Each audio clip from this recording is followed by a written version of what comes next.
From the outside, Chloe's life looked like a dream slowly unfolding. At 17, she had the kind of gentle beauty that wasn't about makeup or fashion but about the way she carried herself, quiet, graceful, a little shy. She had recently started dating Aaron, one of the most popular boys in school, and people were already whispering about how unexpected the pairing was. Aaron was from a well-off family, the kind that hosted elegant dinners and had framed pictures from ski trips and summer vacations in Italy. Chloe, on the other hand, never invited anyone to her house, and if anyone asked, she would smile politely and change the subject. That was her biggest fear, her house wasn't a home she could show off. It was small, a little broken down, and filled with the ghost of someone no one talked about, her father. To the world, he was gone. To Chloe, he was still painfully present, sitting behind prison walls for crimes she wished she could erase. Each time Aaron held her hand, Chloe's stomach tightened. Not because she didn't like him, she liked him more than she dared to admit, but because every laugh, every kiss, every promise made her feel like a liar. Aaron didn't know the truth. And if he ever found out, would he still look at her the same way? Or would she become just another girl tainted by the mistakes of her bloodline? It got worse when she was around his friends. They liked her well enough, but their questions cut like glass. "So, Chloe, what does your dad do?" one of them had asked at lunch a week ago. She froze, heart racing. "He's not around," she whispered, forcing a smile. "It's just me and my mom." The boys nodded, losing interest, but Chloe had felt Aaron's eyes on her. He hadn't asked anything more, but in that moment she knew, the secret was a ticking bomb. That evening, Chloe sat on her bed, staring at a folded letter on her nightstand. It had come 2 days ago, the familiar rough paper with the prison stamp. Her father's handwriting was messy, but his words always hit her heart. "Don't ever be ashamed of me, kiddo. People will judge, but you are not me. You're better. Live your life. Don't let my mistakes chain you." Chloe squeezed the letter until her fingers shook. How could she tell Aaron the truth when she couldn't even say it out loud to herself without choking? Her father's crimes weren't hers, but in a town like theirs, people didn't separate the two. The next day at school, Aaron waved at her in the hallway, smiling wide. For a second, Chloe forgot everything, the stares, the whispers, the past. She almost believed she could be just another normal girl with a normal boyfriend. But then one of Aaron's friends leaned in and muttered, "You know, it's weird she never talks about her dad. Don't you think?" The words clung to her like smoke. Chloe knew it was only a matter of time before the walls she had built came crashing down. The days that followed only made Chloe's fear grow heavier. It wasn't Aaron who worried her the most, it was his friends. They weren't cruel in the way some kids were, but there was something sharp in their curiosity, something that made Chloe feel as though every glance, every question, was a test she was bound to fail. One afternoon, Aaron invited her to sit with him and his group during lunch.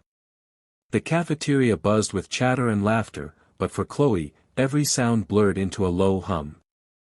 She was too focused on keeping her answers short, her smile polite, her mask perfectly in place. "So, Chloe," said Mark, Aaron's oldest friend, leaning across the table. "You've been hanging around with us for a while now, but we don't know much about you. Where's your dad? Out of town? Business trip?" The words hit like a sudden storm. Chloe froze with her fork halfway to her mouth. She forced a quick laugh.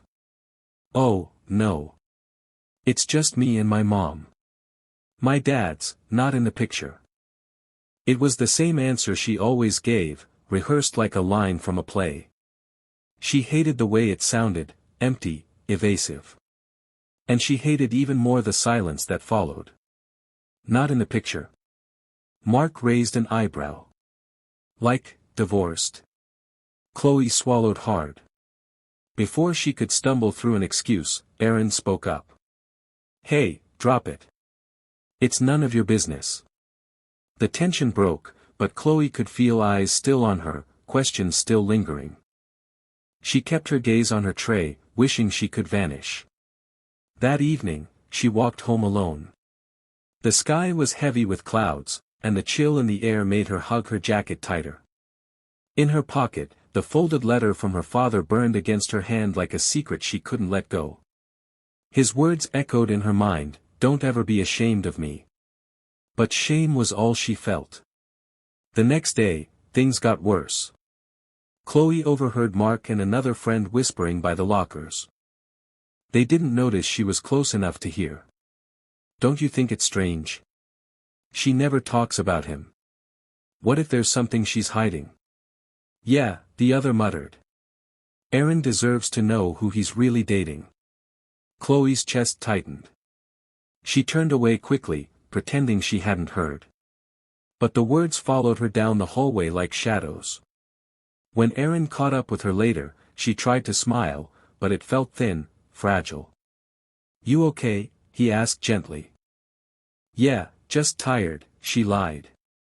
That night, she couldn't sleep. She lay awake staring at the ceiling, her mind replaying every conversation, every whisper. The thought of losing Aaron made her stomach twist, but so did the thought of telling him the truth. How could she explain that her father wasn't just out of the picture, but behind bars for crimes that still stained their family's name? By the end of the week, Chloe noticed the change in the way some students looked at her. It was subtle, just a little too much curiosity in their eyes, a little too much whispering when she passed by. Rumors had a way of spreading, even without proof. And Aaron, sweet, caring Aaron, hadn't said a word about it. But Chloe knew. He had to be hearing things too. The silence between them felt heavier now, as if both were waiting for the truth to surface on its own. Walking home on Friday, Chloe stopped at the small mailbox outside her house. Another letter was waiting, the same prison stamp glaring back at her.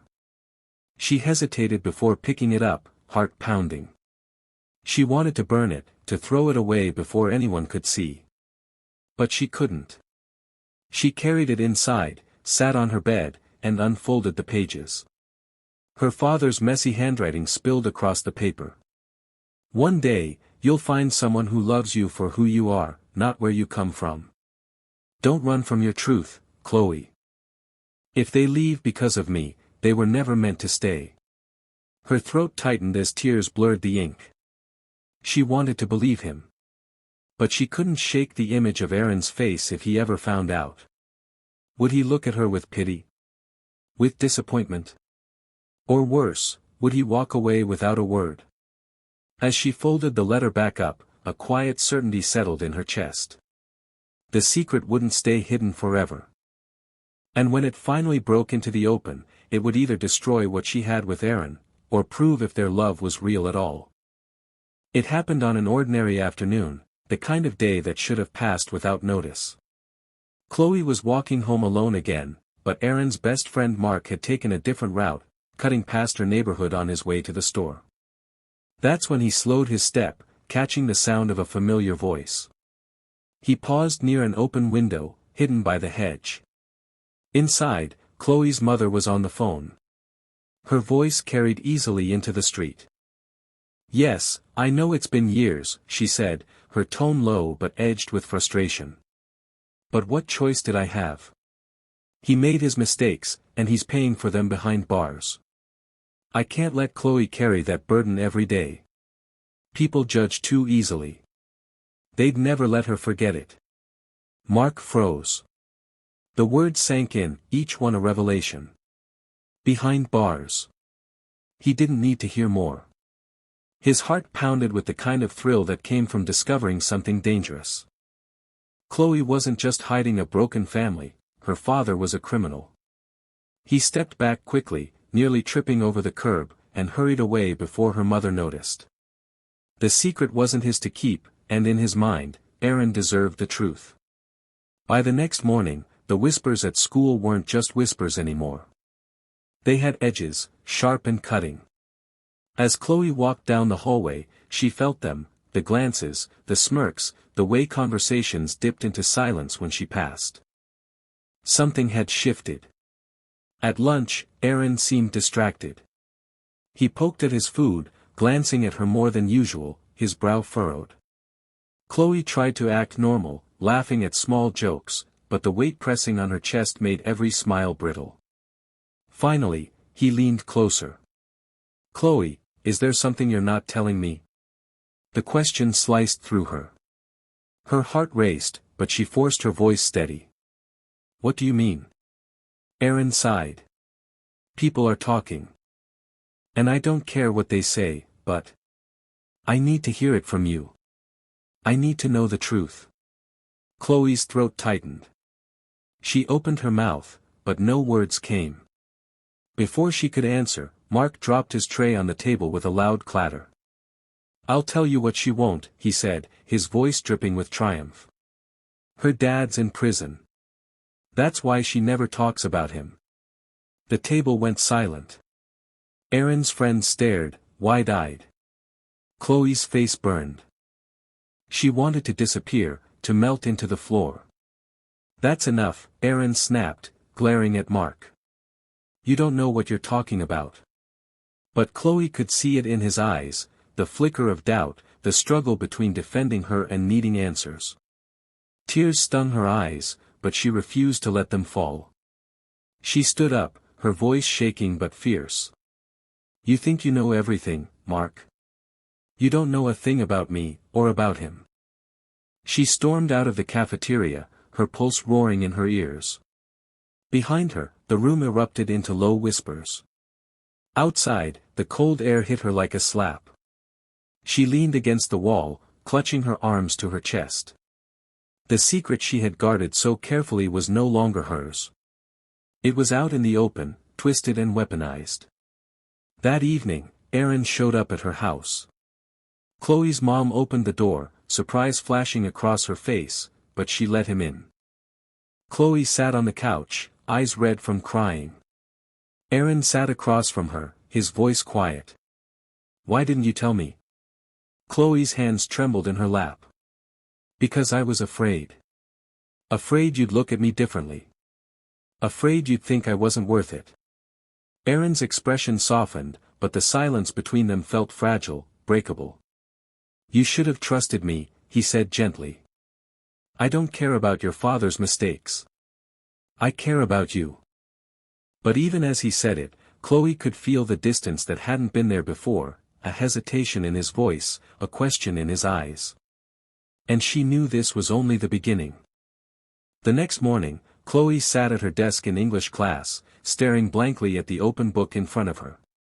The words swam across the page, meaningless. She had barely slept. Aaron's words from the night before kept replaying in her mind. "It's not about your father. It's about you not trusting me enough."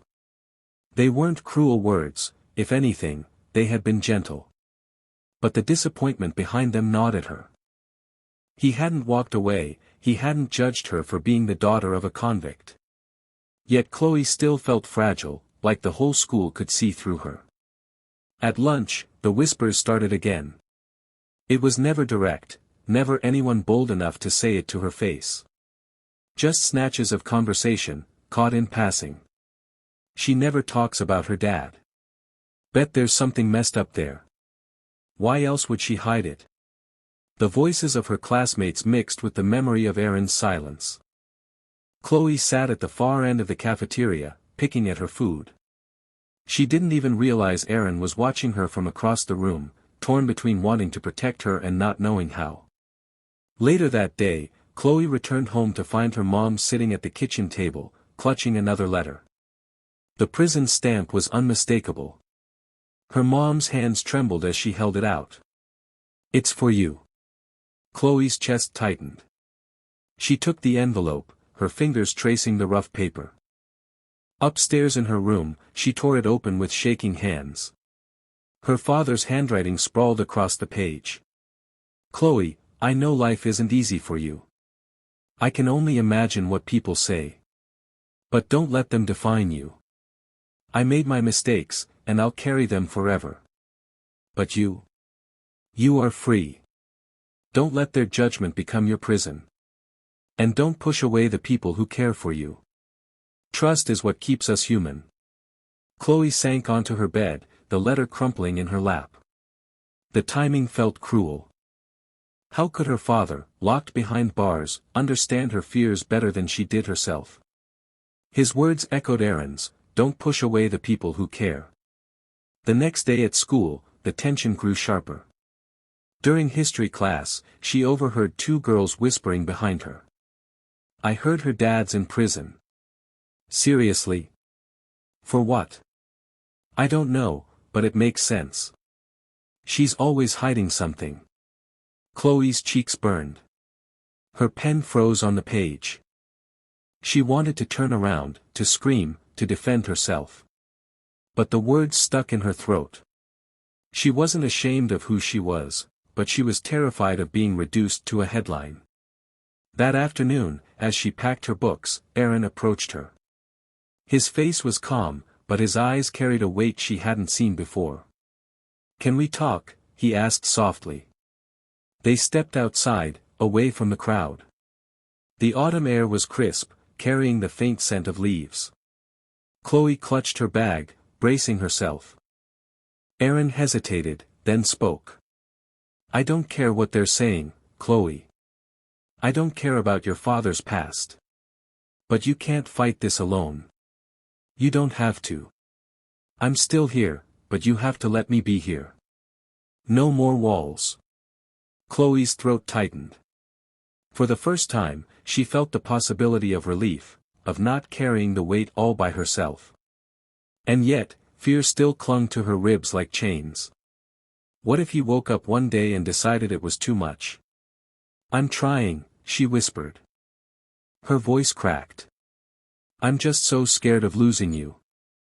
Aaron's hand brushed hers, tentative but steady. "Then don't shut me out. Let's face this together. I can handle the truth, Chloe. But I can't handle being kept in the dark." For a long moment, they stood in silence, the noise of the schoolyard fading around them. Chloe's heart raced, but for the first time, it wasn't entirely out of fear. Somewhere deep inside, hope began to stir. By Friday morning, the air around Chloe felt heavier than ever. Whispers had become background noise in the hallways, like a constant hum she couldn't escape. She walked with her head down, clutching her books tightly against her chest. Each glance from her classmates felt like a judgment, each laugh like it might be about her. Aaron stayed close. He didn't say much at first, but he was there, a silent shield, walking beside her between classes. Still, Chloe could feel the questions lingering in his eyes. He wanted to help, but how much could he fight when the rumors were multiplying faster than either of them could silence?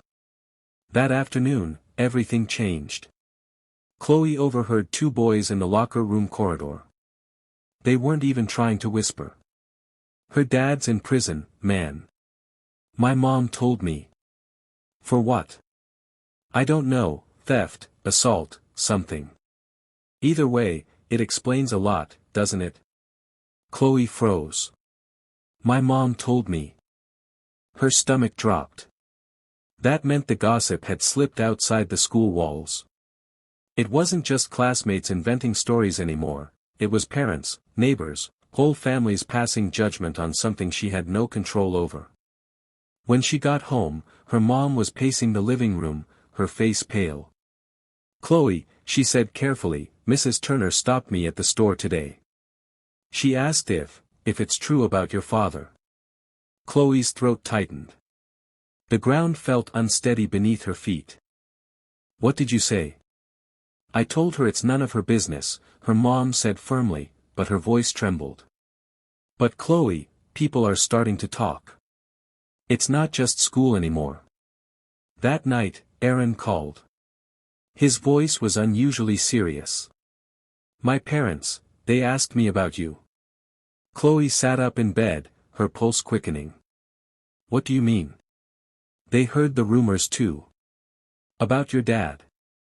Aaron hesitated, his tone heavy with conflict. "They asked me if it was true. If I knew. I told them it didn't matter, because it doesn't. But they're worried. They don't understand." Chloe gripped the phone tighter, her voice breaking. See? This is exactly what I was afraid of. That people wouldn't look at me, they'd only see him. Aaron's reply came quickly, almost cutting her off. No. I see you. Chloe, I don't care if the whole town whispers. But you have to be honest with me. No more hiding. That's the only way we get through this. Chloe pressed her forehead against her knees, tears burning her eyes. His voice was steady, grounding, but she could still feel the weight of everything closing in. The town. The parents. The judgment. The next day at school, things escalated further. During history class, a substitute teacher paused mid-lesson, her eyes flicking toward Chloe. Some of us, she said vaguely, carry the mistakes of our families. But education gives us the chance to rise above. The words weren't pointed directly at her, but the way half the class turned their heads in her direction made it clear enough. Chloe's fists clenched under the desk. Heat rose in her cheeks. She wanted to scream, to shout that she wasn't her father, that she didn't deserve this shadow. When the bell rang, Aaron was waiting outside the classroom. He saw her face, pale and tense, and didn't ask what happened. He just walked with her silently until they reached the edge of the schoolyard. Finally, he spoke. My parents want to meet you, he admitted quietly. They think it might help ease their worries. But, Chloe, you don't have to do it if you're not ready. Chloe's chest tightened. The thought of facing Aaron's parents who had already heard the whispers, who came from a family that looked perfect from the outside, filled her with dread. What if they looked at her with the same suspicion everyone else did? Yet, deep down, she knew this moment was coming. She couldn't run forever. Chloe looked at Aaron, her voice barely steady. If I meet them, I want it to be on my terms.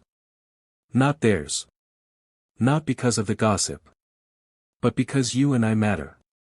Aaron's eyes softened, pride flickering beneath the concern. He nodded slowly.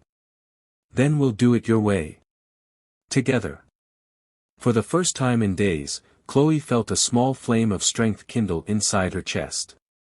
The storm was still raging around her, but maybe, just maybe, she wasn't facing it alone anymore. Chloe had never been afraid of pretty houses before. But standing on the stone walkway that led to Aaron's front door, she felt small in a way she hadn't since she was a child. The porch light glowed warm, the windows threw golden rectangles across the lawn. Everything about the place announced stability: trimmed hedges, framed family photos on the hallway wall, a piano in the living room that actually got used.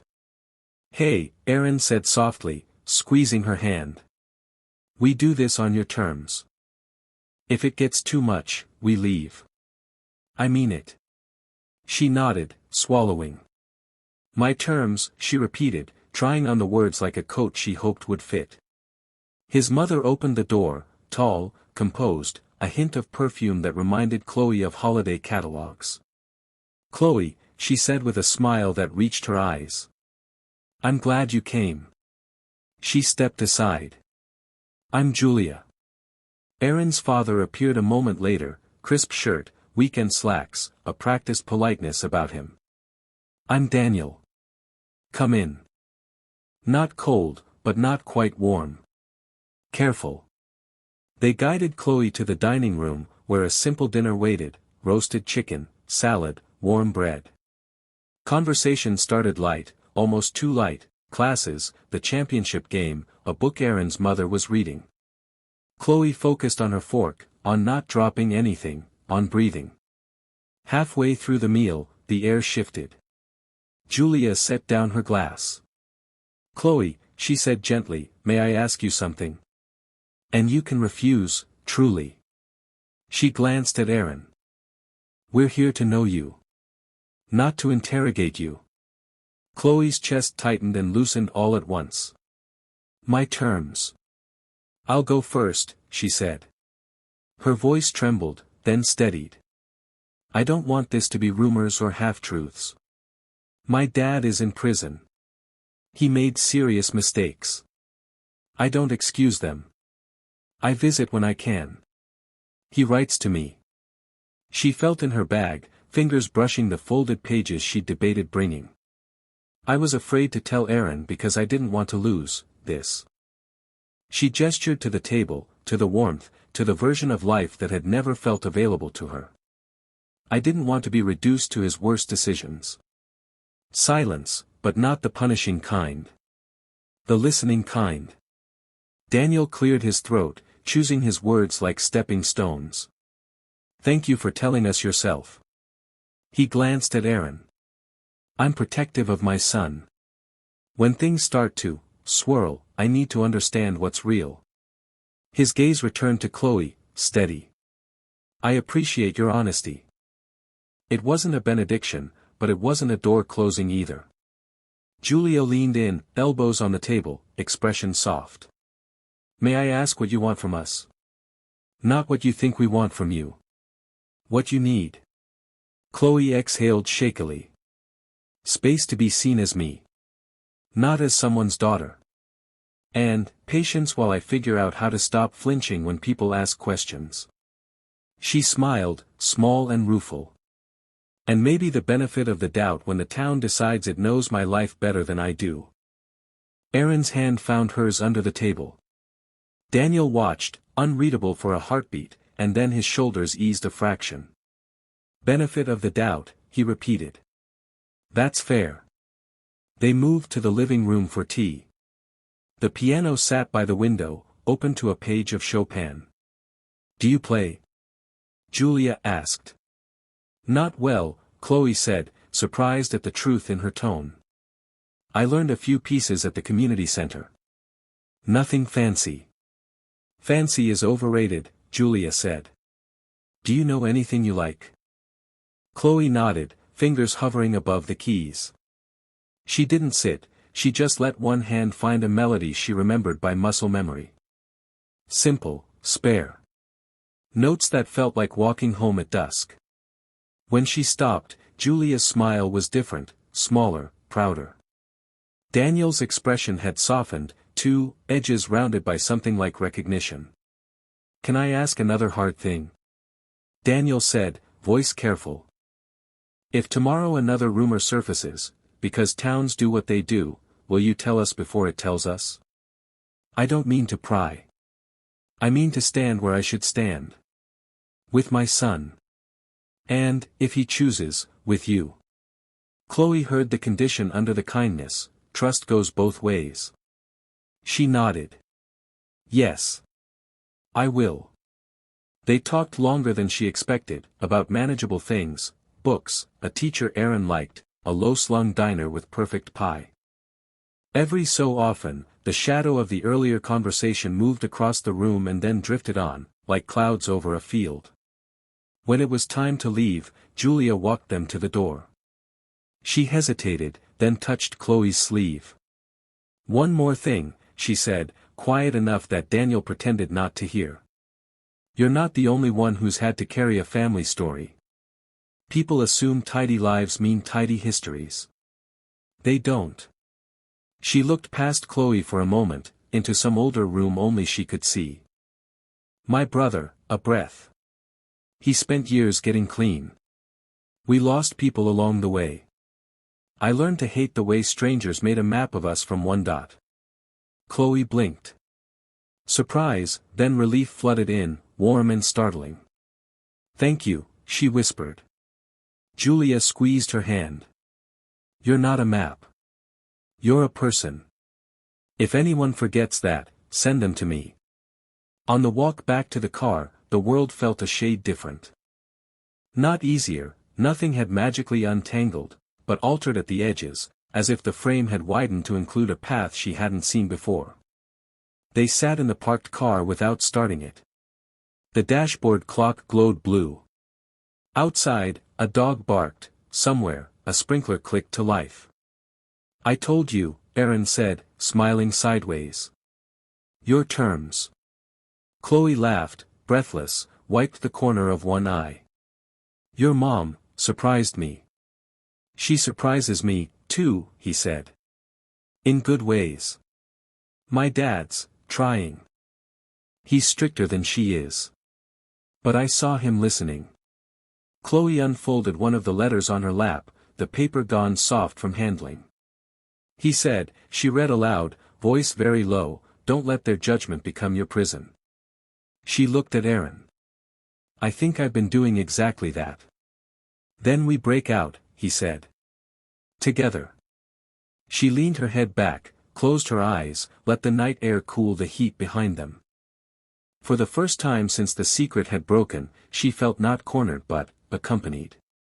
She could picture Monday, and the hallway, and even Mark's practiced smirk, and she could picture walking past it all without folding. Next part's the hard part, she murmured. Showing my face. Owning it. Aaron turned the key. The engine hummed to life. Then let's write it ourselves. As they pulled away from the neat house with the warm windows, Chloe watched the light narrow and then disappear in the side mirror. Ahead, the road opened, street lamps, a quiet intersection, a left turn toward home. Somewhere inside, the weight shifted. Not gone, not yet. But balanced differently, no longer all on her. And for the first time, she believed the truth might not break her life. It might build it. Monday morning arrived with that sharp chill that made every breath visible. Chloe stood outside the school doors, gripping the strap of her bag like it was an anchor. All weekend, she'd replayed the dinner at Aaron's house in her head, Julia's unexpected kindness, Daniel's cautious respect, Aaron's steady hand. It should have left her stronger, and in a way it did, but strength didn't cancel nerves. When the first bell rang, she walked inside. The hallway hummed with the ordinary noise of lockers and footsteps, but whispers followed her like a current under the surface. She caught fragments, her name, the word prison, the too loud laughter of kids pretending not to stare. Aaron appeared at her side, sliding seamlessly into step. Ignore them, he murmured. You don't owe anyone your story. Maybe I do, Chloe said, surprising even herself. Or maybe I owe it to me. Before Aaron could answer, Mark leaned against the lockers ahead, arms crossed, the smirk already in place. Well, if it isn't our resident crime princess, he said loudly enough for half the hallway to hear. Tell me, Chloe, family reunions at visiting hours? Must be fun. The laughter that followed was sharp, uncomfortable. Chloe felt her cheeks burn, but this time, she didn't look down. She stepped closer, voice steady. You think you know my life because you heard one story, she said, clear and strong. The hallway grew quieter. But you don't. You don't know the nights I stayed up studying while my dad called from a payphone. You don't know the letters where he begged me not to repeat his mistakes. You don't know that I'm here every day, just like you, trying to build something better. Mark faltered, the smirk wavering. The silence thickened. And you know what? Chloe added, louder now. My father's choices are his. Not mine. Judge me for my work, for how I treat people. Not for a name I didn't choose. A teacher had appeared down the hall, drawn by the rising voices. But she didn't intervene, she just listened, arms folded, letting the moment play out. Aaron stepped forward, voice calm but pointed. If anyone here thinks Chloe deserves less because of where she comes from, maybe you should think about what you're afraid of. Because it's not her. It's your own reflection. The hallway stayed silent long enough for the weight of his words to sink in. Then, slowly, one student near the lockers shifted, muttered, she's right. Another nodded. The tide turned, not all at once, but in ripples. Mark pushed off the lockers, muttering something about class, but the edge in his posture was gone. He wasn't smirking anymore. Later that morning, Chloe found herself called to the front of English class. Ms. Porter, a woman with steel-gray hair and a reputation for fairness, gestured to her. Chloe, would you read your essay aloud? The one on identity. Chloe froze, then slowly unfolded the pages. She began to read. Her voice shook at first, but steadied as the words carried her forward. If they knew me, she read, echoing her own title, they'd know that my life is not a headline about my father. They'd know I carry love for him and anger at him in the same breath.